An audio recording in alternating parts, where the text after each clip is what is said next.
सरगोशियों का रास्ता। 8 साल का लियो एक घने जंगल के रास्ते के पास रहता था, जिसे सभी सरगोशियों का रास्ता कहते थे। गांव वाले कहते थे कि यह रास्ता शाम को गुनगुनाता है, लेकिन कोई नहीं जानता था क्यों।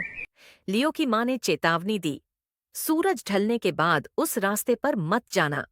लेकिन एक शाम जब उसकी फुटबॉल उस ओर लुढ़क गई, लियो खुद को रोक नहीं पाया। आसमान नारंगी था और उसने सोचा, मैं जल्दी लौट आऊंगा।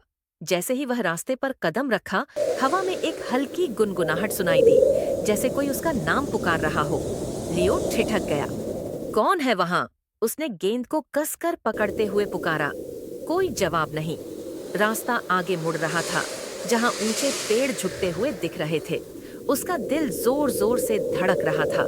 क्या उसे वापस भाग जाना चाहिए? लेकिन गुनगुनाहट और तेज हो गई, उसे आगे खींच रही थी।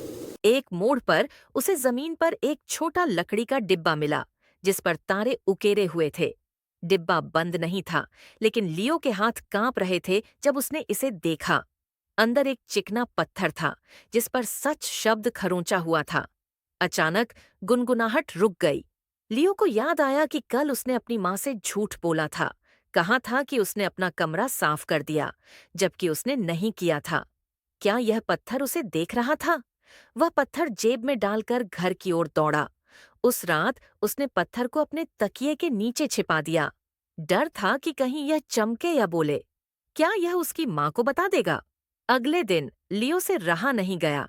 उसने रसोई में अपनी माँ को देखा। मैंने कमरे की सफाई के बारे में झूठ बोला, उसने एक सांस में कहा। मुझे माफ कर दो, मैं अभी साफ करता हूँ। उसकी माँ मुस्कुराई। मुझे गर्व है कि तुमने सच बोला। लियो ने तब तक सफाई की जब तक उसका कमरा चमक नहीं उठा। उस शाम वह रास्ते पर लौटा और पत्थर को डिब्बे में वापस रख दिया। गुनगुनाहट फिर शुरू हुई, गर्म और नरम, जैसे कोई शुक्रिया कह रहा हो।